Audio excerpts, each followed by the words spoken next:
Account statement क्या होता है? जब हम किसी कंपनी में काम करते हैं और हमारे पास रिक्वेस्ट आता है कि हमें इस कस्टमर का अकाउंट स्टेटमेंट चाहिए, तो हम अकाउंट स्टेटमेंट में कौन कौन सा डाटा लेते हैं और फिर स्टेटमेंट तैयार करते हैं।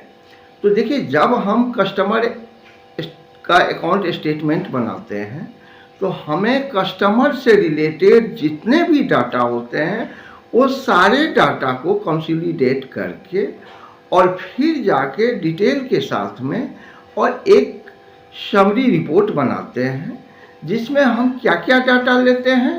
तो उसमें हम कस्टमर से रिलेटेड उनका बिलिंग का डाटा लेते हैं, उनका पेमेंट का डाटा लेते हैं, उनका सिक्योरिटी डिपॉजिट का डाटा लेते हैं। अगर वो कस्टमर हमारे लिए काम कर रहे हैं जिस काम के अगेंस्ट में हम कमीशन देते हैं, तो हमें उनका वेंडर से रिलेटेड डाटा भी लेते हैं। उनका क्लेम कितना आया, हमने कितना पेमेंट दिया या उनके बीआर के साथ में एडजस्ट किया, वो डाटा लेते हैं।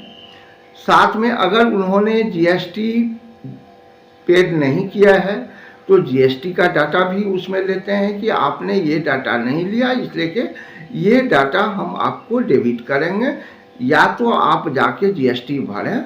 अगर आप नहीं भरेंगे तो फिर हम ये चीज़ इतने अमाउंट आपको डेबिट करेंगे।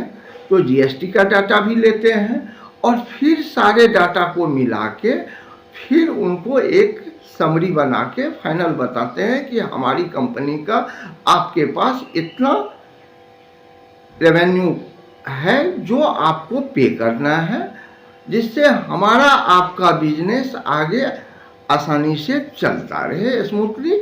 तो इस लेके हम एक अकाउंट स्टेटमेंट किसी भी कस्टमर का बनाते हैं।